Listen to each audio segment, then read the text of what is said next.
For more than a year, 13 colonies stood in rebellion to their government, an ocean away. The Americans in revolt were rebels. The Declaration of Independence made them revolutionaries. 13 colonies were now a union of states. Then in union, they claimed independence, disseminating copies of their great declaration through the land. In New York City, the Declaration was read aloud to an army of volunteers.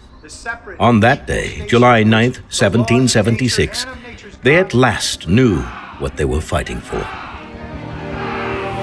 A new nation conceived in liberty. This army was made up of farmers and tradesmen and artisans from every walk of life. Their officers were businessmen, lawyers, and planters, mostly amateurs. Even their commander-in-chief, the most experienced among them, had never led more than 1,000 men in combat. Now, General George Washington led 23,000.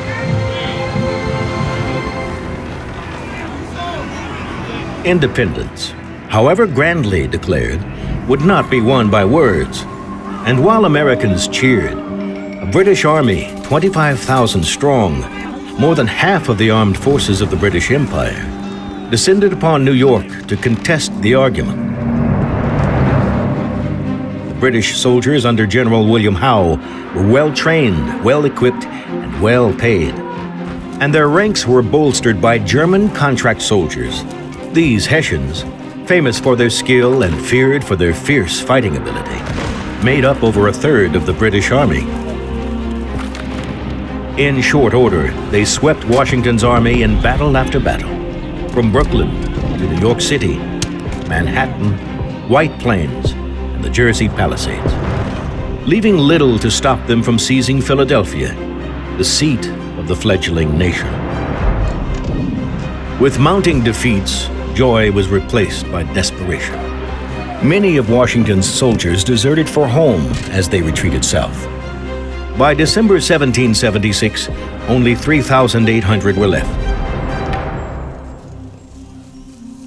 Washington despaired of what the future might bring, writing, "I am wearied almost to death." British General Howe was convinced Washington and the American army had lost the will to fight. It was hard to disagree. New York City had fallen, and the British occupation spread to control 3 colonies. The Continental Army was badly beaten, outflanked, demoralized. The rebellion seemed doomed. Washington's army, the Americans, the United States, needed a miracle.